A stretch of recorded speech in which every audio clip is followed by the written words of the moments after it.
Hello to my beautiful friends out there. This is Rare Elvis Photos. Yeah, we had a slow start to the day. I didn't really put anything out until about 1 o'clock or 2 o'clock. I had a company meeting I had to be at, and I didn't prepare any videos early on. So with election day going on and myself, having a lot of responsibilities with the family, I just haven't been able to get as much. But we have to keep reading. From Here to the Great Unknown, Elvis and Kathy, Child Bride, Are You Lonesome Tonight? You got to keep reading Are You Lonesome Tonight, because we are going to have another conversation with Durrett Matera. Maybe this week, maybe it may be on Friday, and it also may have to be the very next week, because I have so much stuff to do, and he has so much stuff to do. But we got to keep reading, because if we don't keep reading, we're not going to be able to ask the questions that we want to ask. So here's the deal too. Y'all have done an amazing job looking into some stuff. I've looked into stuff. I've found a lot of pictures of the places. I looked into the man's mother and father and the sister that filed the lawsuit against Derry and Lucy. I couldn't find the man anywhere, but one of y'all did. So I want to give a shout out to you. Here's a little screenshot of the email. So you'll see that I gave you a shout out, and you found some wonderful information. Now there's a couple things. There's a couple discrepancies, I believe, in the book, and I'll have to ask Derry about this. And I'm not worried about too much. What's the difference in a few years of age? I think in the book, I think she said he was 45, if I remember right. And he was actually 35, and she was 11. There's no difference between 45 and 11 and 35 and 11. So that doesn't bother me much. I can tell you that he didn't get to live a long life, which, if all the things that she says is true in here about the man, her husband, he didn't deserve it. But, there's a lot of details in this book that Lucy shared from her diaries that back up as facts with this guy. For example, that he was married, that he had a wife in another town, Cha-ching. Yes, he had a wife in another town. She did, and he had kids with her too. I think 3. And you remember, we just got done reading this. Let me go back here.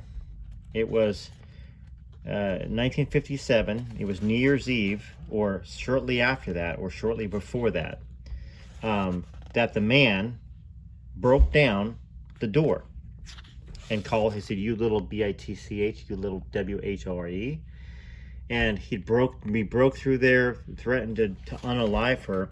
The children came out and defended their mommy. But the reason why I'm bringing that up, December of 57 or New Year's Eve, it doesn't have the exact date of that, is some of the information that was dug up.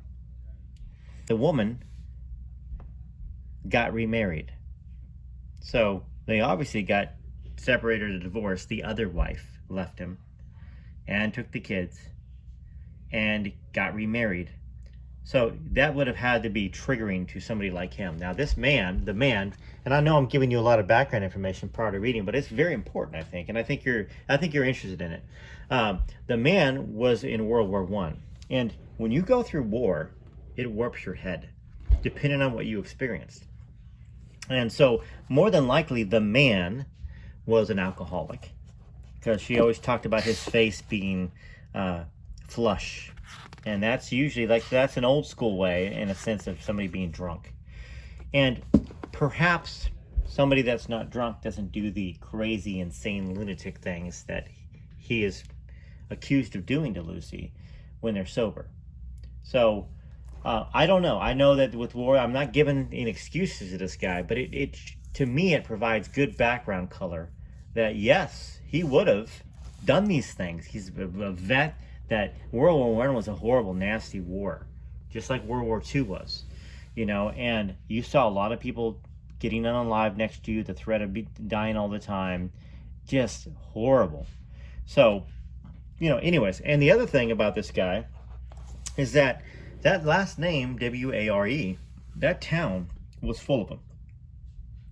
Lucille Ware was the disc jockey, the the TV personality on KNOE or something like that. So television. So I guess what I'm trying to say, I'm talking. It's not like I've got a bunch of stuff in front of me that I'm looking at, but with all my research, they were very connected in that town.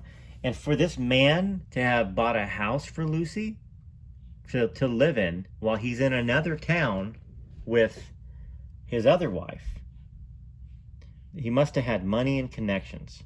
So it's no surprise that the sister of this guy, the man, sued Derry and Lucy for defamation of character to her brother who had already passed away. He had passed away, and I don't want to give those details actually because they might be put in this book.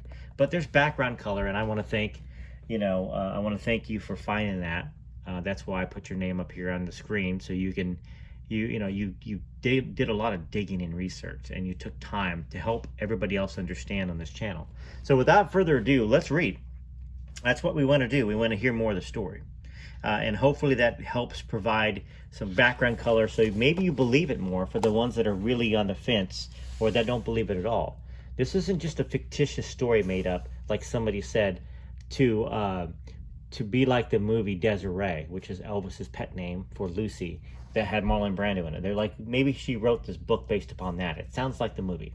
So anyways, you're welcome to have your doubts. I'm just letting you know that there has been a lot of research done by Derry and you subscribers, members out there, and myself that is proving this to be seemingly factual.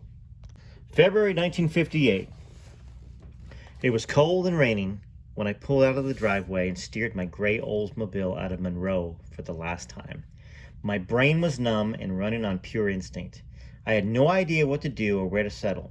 So she moved out. It's the background color. She moved out. She left. She quit her job. And she told Elvis she was going to stay with an aunt because he broke down the door and nearly killed her. And she was scared for her life and the children's lives. He said that he might take them away by unaliving them, basically. All right, so sorry about that. Let's start over. It was cold and raining when I pulled out of the driveway and steered my gray Oldsmobile out of Monroe for the last time. My brain was numb and running on pure instinct. I had no idea what to do or where to settle. My sister Mary had moved from Memphis to Denver and said that we could stay with her upon deciding upon a permanent location.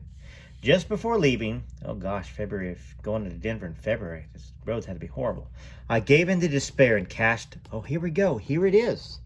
Just before leaving, I gave in to despair and cashed Elvis's $5,000 check. I wanted to send the check back, but I was desperate for money.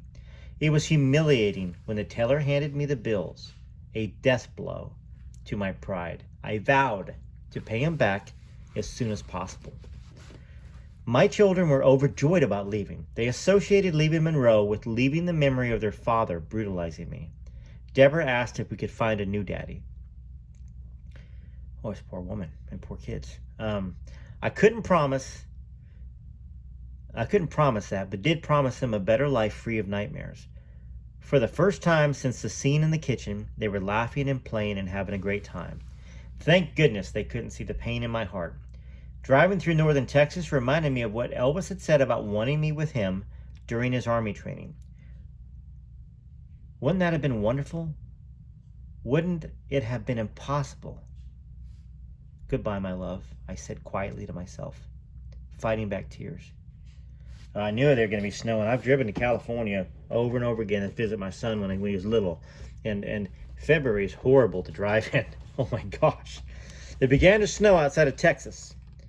The further north we went, the harder it snowed. I knew nothing about driving in snow or putting chains on the tires and didn't realize the danger. When I stopped for gas in Gunnison, Colorado, the attendant warned me not to continue. Oh no. I didn't listen. We felt the man was right on our heels. Well, the car stalled halfway up the Continental Divide. The wind blew our suitcases off the roof, and they disappeared down into a gully. That left us with little more than the shirts on our backs. A stranger pulled over and offered to take us to a nearby inn. God was watching over me. Now the snow really began coming down. I tried to call Mary, but the phone lines were down. We were trapped at the inn for 2 days, waiting for the storm to pass. When I did finally call Mary, she was frantic. Oh, she said the police had found my car and thought we had frozen to death trying to find help. They found the registration papers in the car and called Monroe to get information. I later learned that this started the rumor there that we had perished in the storm. I cried when I heard that the nice man who had given us a lift to the inn, oh no, had died in an accident just a mile up the road. Then I realized we all could have easily died with him. My gosh. My gosh. What a tragic story with tragedies all around, isn't there? I told my sister not to tell anyone we survived. It was the perfect escape. If the man thought we were dead, he wouldn't try to find us. But that plan had one major flaw. There was a strong chance that Elvis would hear the same rumor. But maybe it was best that he too believed it. He could go on with his life. That was cruel, but I felt in my heart that he would know it wasn't true. He could sense that I was alive. When the time was right, I'd call or write. Yes, that was best. Let everyone in Monroe think I was dead. I could close that door forever. Well, my sister drove down, and together we found my car. It had been towed to a nearby gas station. The mechanic got it started for me, and we followed Mary to Denver. All right, so this is the author, Derry, writing something. Traveling to Denver from Monroe, Lucy shouldn't have been anywhere near Gunnison, Colorado. Relying on bad directions, she overshot Denver by almost 200 miles and was headed towards Utah when the storm stopped her. Apprised of this 30 years later, she said her anguish clouded her thinking. Mary DeBarban said she was aware that her sister had been lost, but she never mentioned it. She was upset enough as it was. So Mary DeBarban. Okay, so she talked to Mary. Mary DeBarban said she was aware that her sister had been lost, but she had never mentioned it about her being in Gunnison, Colorado. She was upset enough as it was. And think about it. Now, this is an author looking for holes, trying to find holes, shooting holes in stories. I mean, is it possible Gunnison wasn't even the same town that she was at? She's trying to remember stuff, 1984-85, from 1958. Who remembers exact names of little towns? I don't. I mean, I know that I've broken down some. There's one town I broke down in all the time, and I was trying to remember the name of the town the other day, but I broke down there 4 or 5 times. Not Tucumcari. I broke down in Albuquerque once. It was in Arizona. I'll remember it. But the thing is, you know, he's looking. He's trying to find it. But this was 1958. I mean, if it's snowing, guess what? There's no big interstate signs telling you where to go to Denver. And if there is one, you're going to miss it. So I like the fact that Derry put that in there. I think it's very excusable. So let's continue on. So we stayed with Mary for about a week, then found a rustic cabin for rent near Grand Junction. I wanted to get away from everyone and figured the mountains would be a good hiding place. It wasn't much, but at least we were safe. We quickly regretted moving to the safety of the Colorado mountains. Now, it was a bitterly cold winter, and I was ill and exhausted. The only comfort was my daughters and my memories of Elvis. It's hard to express the depth of my love for my children. I never once associated them with her father. They were beautiful, gentle, and strong. We were more than just a family. I was so young when they were born, we had actually grown up together. Think about that. 11, pregnant, 12, having a child. 2 children by the time you're 16, a third one when you're 17, I think. Wow. You really did grow up together. We shared the pain of the past and survived. We would continue to survive. When they were tucked away in bed, I turned to my memories of Elvis. I endured the long, dark nights, reliving our moments, remembering every word he said, recalling every embrace, every kiss. We lived in constant fear that the man would find us. My sister said he was searching for me and was trying to determine if I was with some other man. I knew he suspected Elvis, and I was relieved that the gossip filtering to my sister didn't name him. I was afraid he would discover our location and try to kill the unborn child. I tried to concentrate on other things. Now, my days were spent teaching my children so they wouldn't get behind in their schooling. I was hiding and too afraid to register them in a local school. I wore out my knees praying for guidance about what to do next. My plan was to have the baby and wait for Elvis to return from the army. Or maybe I'd get his address from someone at Graceland and contact him by letter or phone. I'd explain what happened, about the threats and my need to run. I'd also tell him about our baby. How he would understand and he'd forgive me. He'd be happy about our baby, or would he? Maybe he'd already found someone else. My plans were slowly melting, my courage draining. If he hated me for what I'd done, then he shouldn't know. If he rejected me, it would be unbearable. I wouldn't blame him. If he was happy without me, well, that's my punishment for what I'd done. So many questions, the anguish was so strong that I couldn't eat or sleep. I was only 21, yet felt so old. The only hope was my faith in God. He would show me the way. He wouldn't desert me. Spring finally arrived, and the cherry trees at the foot of the mountains blossomed more beautifully with each day. They reminded me of Elvis. Mountains are God's special creations, he told me once. Whenever you have problems, God will meet you on the mountain and take care of them. Here I was, weighed down with my problems and surrounded by mountains. One day in the early summer, I walked to the top of the mountain near my house and stood with the wind blowing through my hair. It was longer the way Elvis wanted it. "I love you, Elvis," I shouted down to the cherry trees. I wonder if anybody heard that. I once told him that when I was overcome with loneliness, I would sing to him.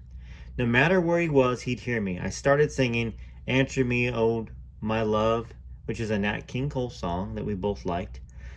Then I sang Darling, Je vous aime beaucoup, something like that. Another Cole song that Elvis always asked me to sing because he loved hearing the French. I thought back to the first time we had been intimate on the hill in Memphis. It seemed so long ago.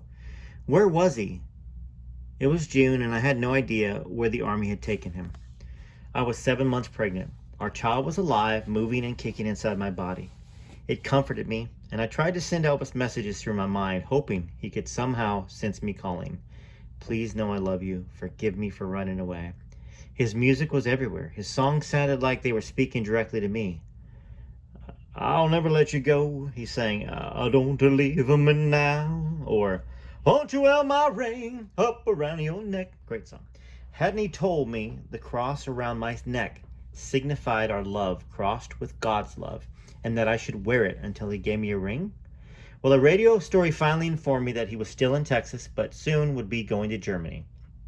That meant he couldn't see his child born even if I changed my mind. Now, I wouldn't have. If he was going to resurrect his career, when he was released from the army, he couldn't have any scandals.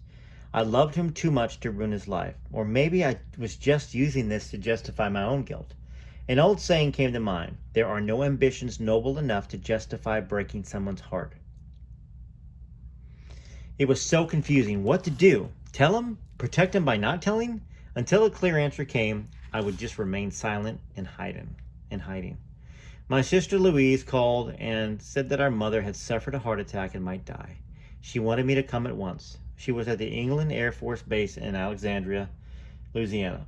Louise's husband was a captain stationed in Germany.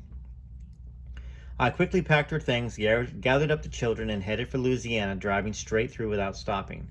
I didn't want my mother to die before we got there. Although exhausted, we immediately went to the hospital to see her. Now, she had improved, and the doctors said she would survive. I was overjoyed. Louise told me that Mother had been asking for me and the children. She wanted me to stay with her, or at least until my baby was born. "You don't have to tell me anything," Louise said. "I don't care. You just stay here and let me help you." Louise was sweet, but she didn't know much about me. She was 5 or 6 years older and had lived a whirlwind military life, traveling around the world with her husband, spending long periods in Germany and Panama. I agreed to stay mainly for my mother. Now I watched Louise's young son while she worked, which kept me from feeling like a burden. One night, while lying outside on the hammock and going over everything, I began to feel dizzy. I stumbled and collapsed to get up. My sister rushed over and insisted on taking me to a doctor. "It's okay, really. I'm just 7 months along." She couldn't believe it because it barely showed. We went into the living room and she gently asked me about the child's father. I broke down and told her part of the story. Everything except the father's name. He was and would be the only man I ever loved. The next day I went to see an obstetrician, Dr. Thomas Easterling, under the name Lucy Presley. I wanted my child to have its right name. Presley was a common name in that area and wouldn't arouse any suspicion, or so I thought. The doctor asked embarrassing questions like, how old was I? I told him around 24 instead of 21. It wasn't that I was too young, I just knew what the next question would be. Well, how old are your children? Well, my eldest was 10. The other questions were harder to dodge. Why haven't you been under the doctor's care until now? Where's the child's father?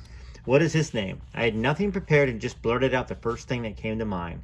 My sister had been talking about Randolph Air Force Base in San Antonio, Texas early that morning, so Randolph Presley became the father. Dr. Easterling said I was anemic and needed iron supplements and rest. Then he looked at my chart and asked, is your husband related to Elvis Presley? It stopped me cold. I'm not sure. It's possible. Well, the next 2 months were spent living at my sister's, visiting my mother, and trying to plan my uncertain future. My sister lived on the base in a lonely, rambling-style ranch house surrounded by acres of forest. And I spent hours walking through the woods and thinking about Elvis. I talked to God and asked him to forgive me for having a child out of wedlock, eventually feeling assured that God understood and would bless the child despite the circumstances. In return, I promised that I'd never tell anyone who the father was until I first told Elvis. That included the child itself. I thought about my promise and realized it meant that no one might ever know. How could Elvis even believe me? A woman who ran away from him after promising she wouldn't.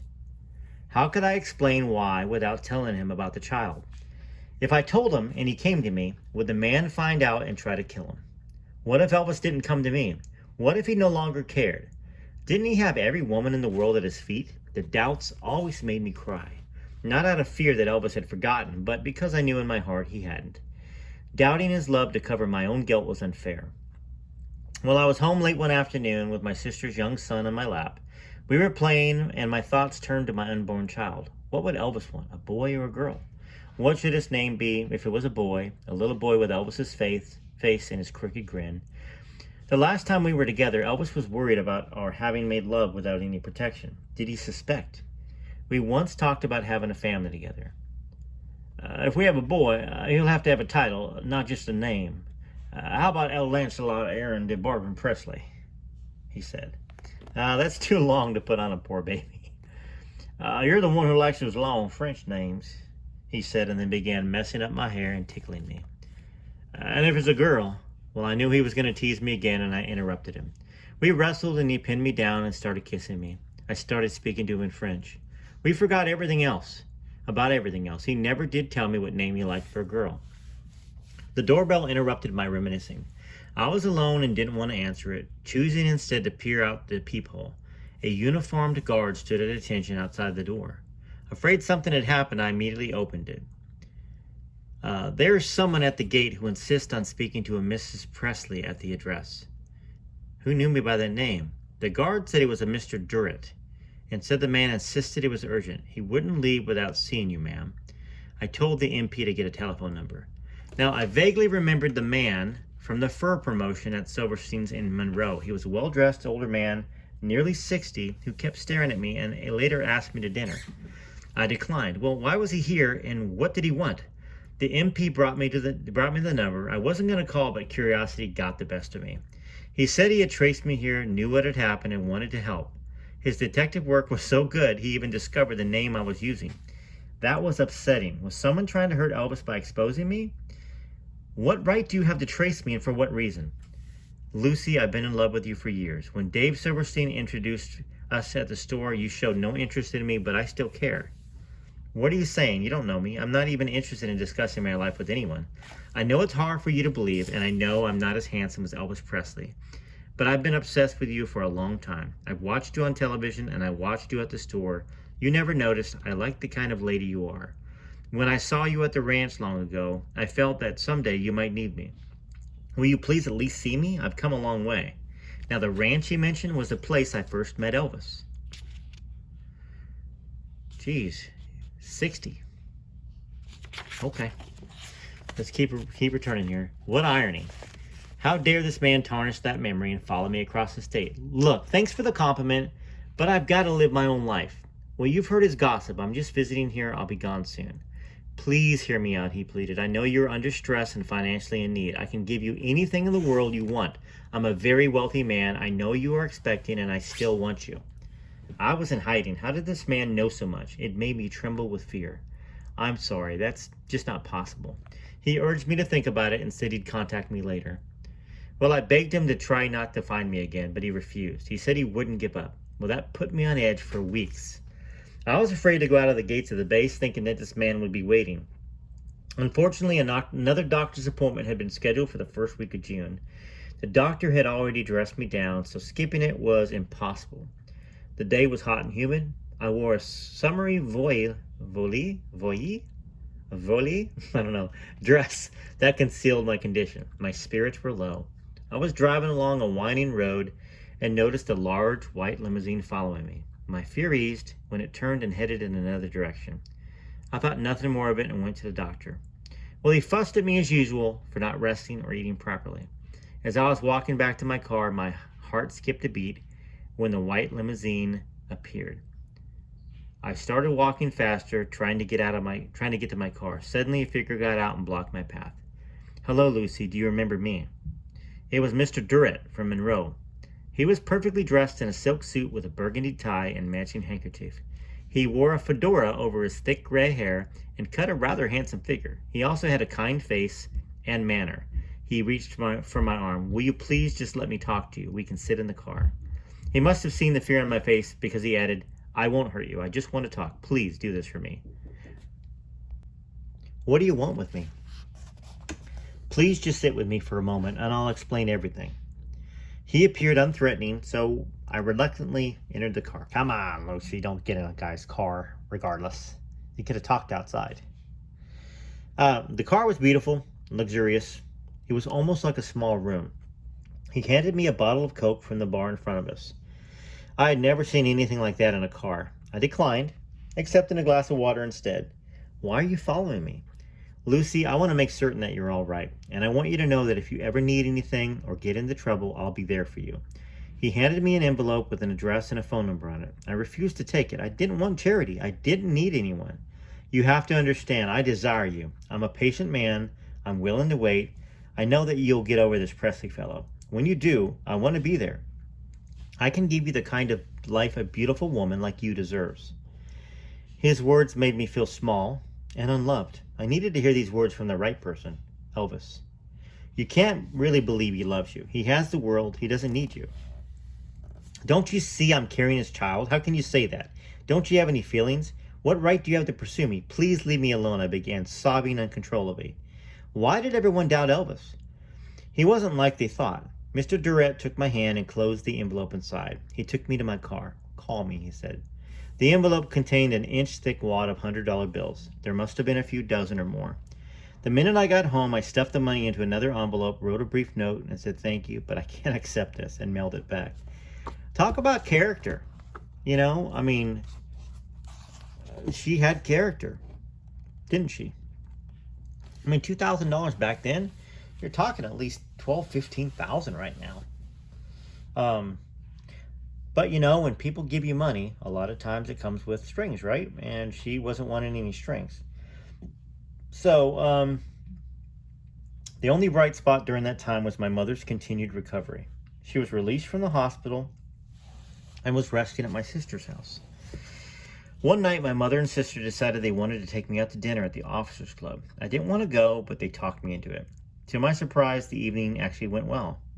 I felt good and enjoyed myself, but I should have known better. Suddenly, a low, haunting voice came over the speakers. I could barely hear it, but it cut through me like a knife. It was Elvis singing, I will spend my whole life through loving you, just loving you.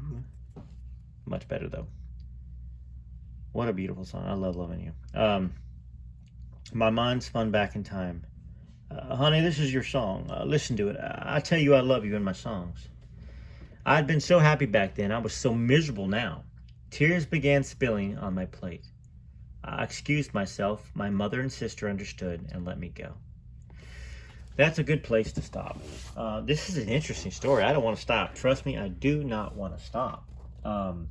but I do have other books to get to.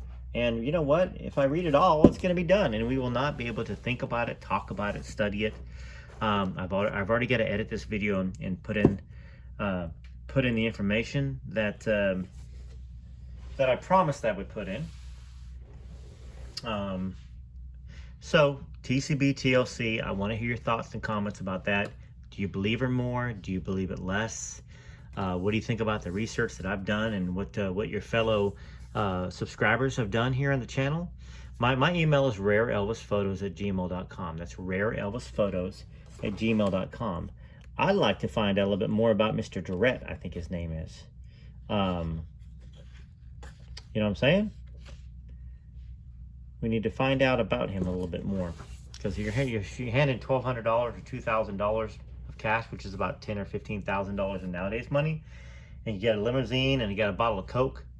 You know, that guy had some serious money, and we don't know. There may be something in the future with this guy. I don't know about it because I haven't read it in so long. I don't remember anything about this book besides feeling like this was somebody that Elvis loved, and this was a daughter. You know, and I told Derry that I wrote a song called Desiree, and I did write a song called Desiree when I was 16 or 17. It may be in the bin somewhere in my garage that has a lot of my old notebooks, but like literally there's so much stuff I'd have to get through just to get to those bins, and I haven't done it yet. So I wrote another song. You know, when inspiration hits, it hits. And maybe I should share just a little tickle of it for those of y'all that made it to the very end here. I think I might, just a tiny bit, maybe. Or maybe I'll just wait. I probably need to like release it all at once. So, you know, once again, I don't have a teaser there. That's a teaser to a teaser. All right, so enjoy the music here, and let me know what you think. And we're gonna keep reading, and perhaps I'll set something up with Derry. I got to talk to him. I'll send him a message, and we'll find out whether we're gonna do something again, maybe on Thursday, which is just a couple days away. So we've got to get more reading in tomorrow as well, and have more stuff to talk about. All right, till next time, this is Rare Elvis Photos.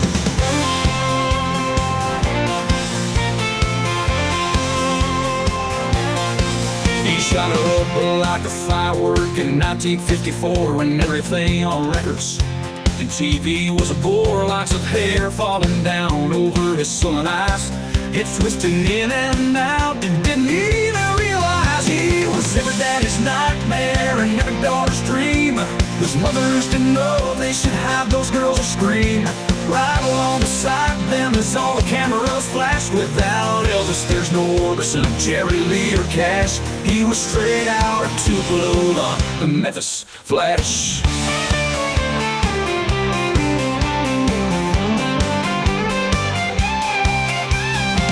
The institution tried to ban him. Cops lined up at shows. They said, shake it one more time, son. We'll see how your headline goes. But Elvis, he just stood there, wiggling his one finger. They still screamed and rushed the stage for their favorite singer. He was every daddy's nightmare and every daughter's dream. Those mothers didn't know they should have those girls to scream. Right along beside them as all the cameras flashed. Without Elvis, there's no Orbison, Jerry Lee, or Cash. He was straight out of Tupelo, the Memphis Flash.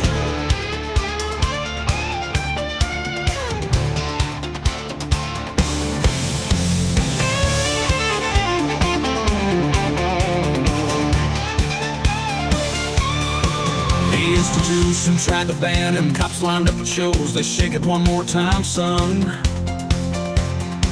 We'll see how your story goes. But Elvis, he just stood there wiggling his one finger. They still screamed and rushed the stage for their favorite rockin' singer. He was every daddy's nightmare and every daughter's dream. Those mothers didn't know they should have their nose screen. Right along beside them as all the cameras flashed. Without Elvis, there'd be no Jerry Lee or Johnny Cash. He was straight out of Tupelo, Memphis Flash.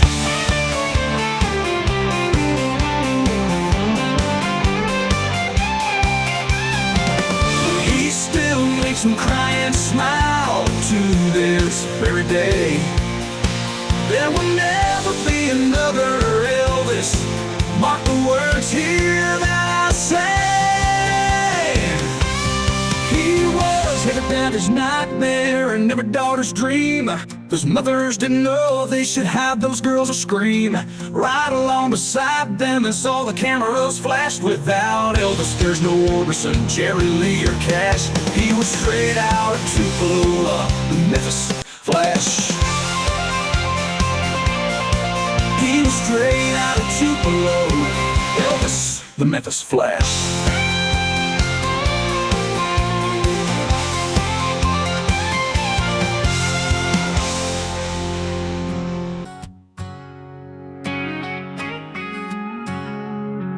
He walked on stage with a smile, made our dreams come true for a while. Guitar in hand, moving wild, every scream made him feel alive. Shook his hips, people would sigh. If I can dream, he touched the sky. Jailhouse rocking all night long, to the rhythm of a rock and roll song. Elvis gave his life for his fans, sang his heart out right to the end. Every note he gave a piece of his soul, because rock and roll made him whole. He is where music ended and began. Elvis gave his life for his fans.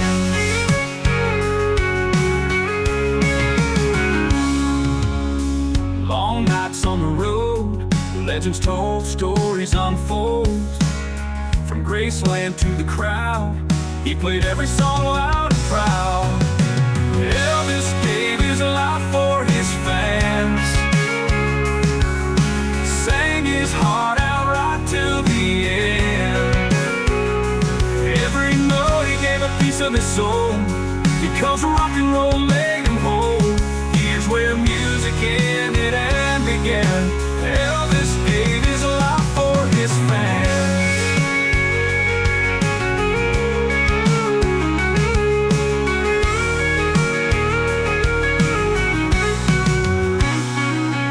He shined like the brightest star. Love for that music took him far. Echoes of his voice still live on in every one of his songs. Elvis gave his life for his fans, sang his heart out right till the end. Every note he gave a piece of his soul, because rock and roll made him whole. Here's where music ended and began. Elvis gave his life for his fans. Here's where all music ended and began. Elvis gave his life for his fans.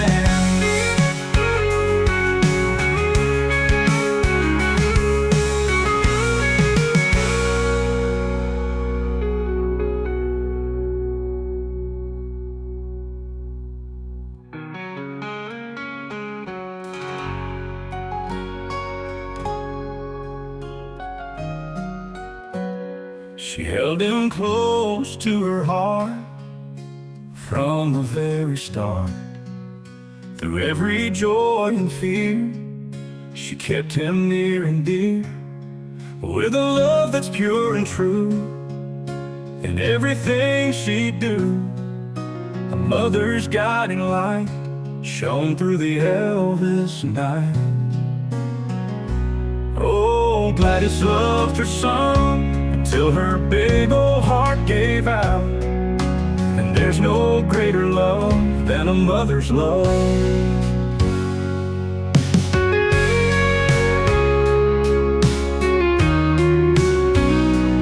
Holding her hand, he found peace, and all her worries would not cease. There shares a bond that never fades, it loves me tender shades.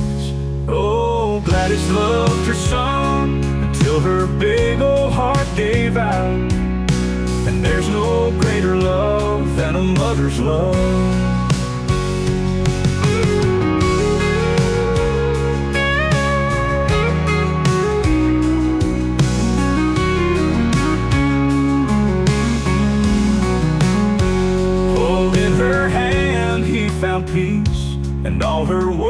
melodies would not cease.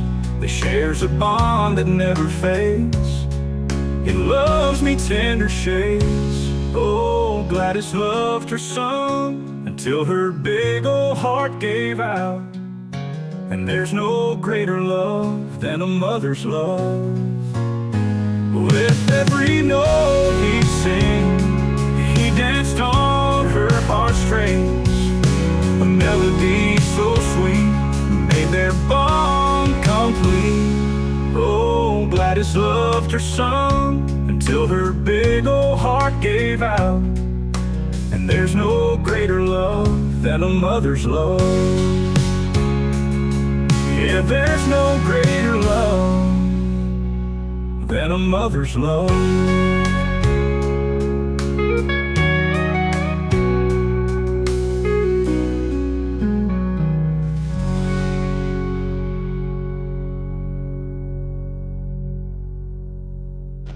Well, I couldn't get this loaded on election day. It was just too difficult to get all of it done. So, TCB TLC, hope you guys had a wonderful evening, a wonderful day, and you have a great day and the rest of the week. This is Rare Elvis Photos. Look forward to some From Here to the Great Unknown later today. Child Bride and Elvis and Kathy.